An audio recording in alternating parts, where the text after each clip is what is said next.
So we often say at Warrior One Yoga that the heartbeat of the studio is the teaching team. They are really what makes the practice potent.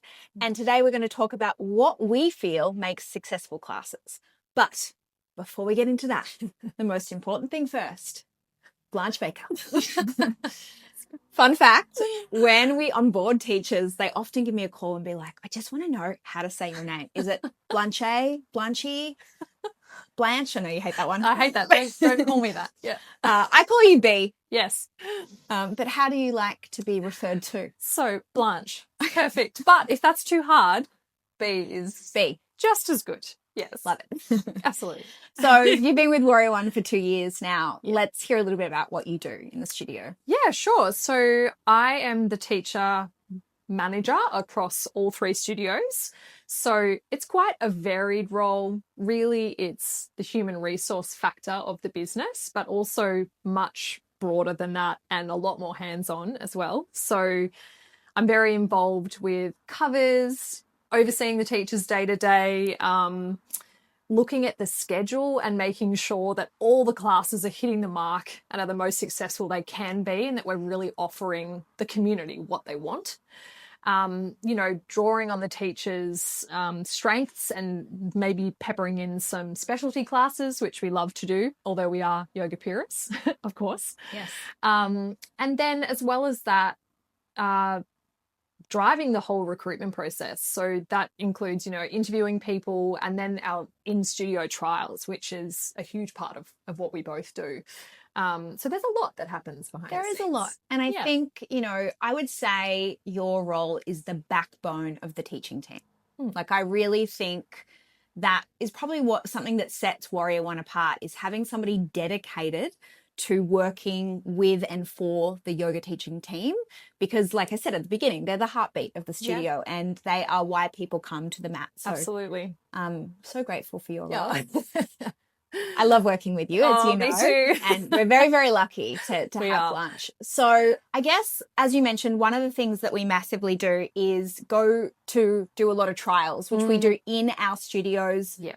Outside of class times, obviously. And it's generally just you and I, sometimes a moonlight, somebody else.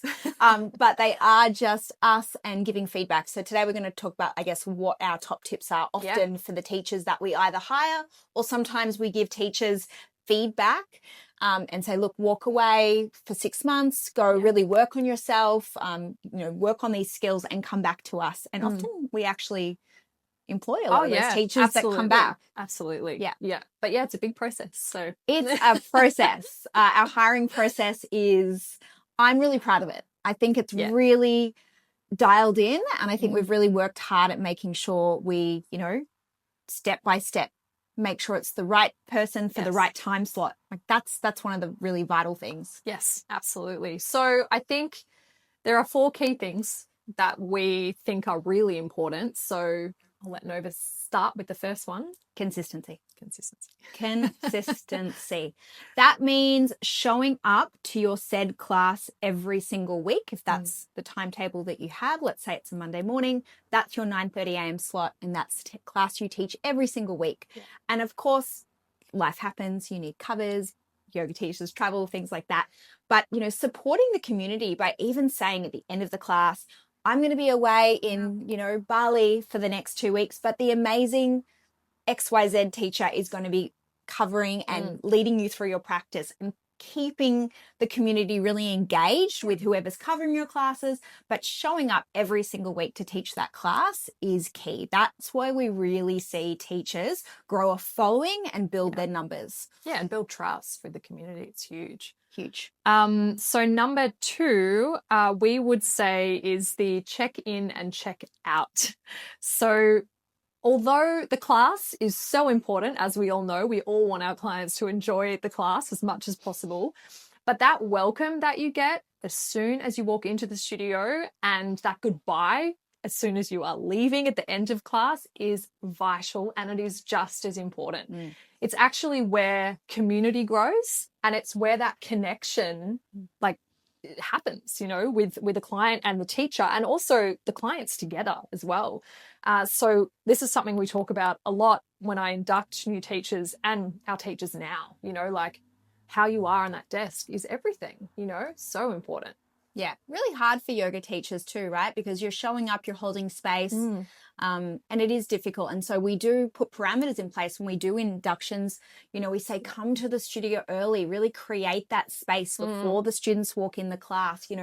Go around the room with Palo Santo, take a moment for yourself to do a meditation or to just do a little flow. Some of our teachers actually come in and they practice their sequence before everyone arrives. So they've maybe been here for an hour. They've warmed up the studio, done the Palo Santo, done some incense out in the reception, done a flow, a meditation, a full pre-practice before class, because sometimes, life's busy. That's what is needed. Yeah, absolutely. Just to ground themselves too, because they give a lot. So they do. They absolutely do. So the next thing we talk about a lot is giving students bang for their buck. Yeah. What does that mean? So ultimately what we mean is that most yoga classes these days are an hour, and there is a lot to fit in. However, people are time poor. Students might only be coming, once a week, maybe a couple of times a week. 4 times kind of is the average, or 3 to 4 times at the moment is the average of our members. And their expectations are a lot. Yeah. They want to have an element of strength in the class. They want an element of stretch. They want an element of mindfulness. They want to feel restored. They want to feel invigorated, but they also want to feel like they've maybe got a little bit of philosophy under their belt. There is a lot.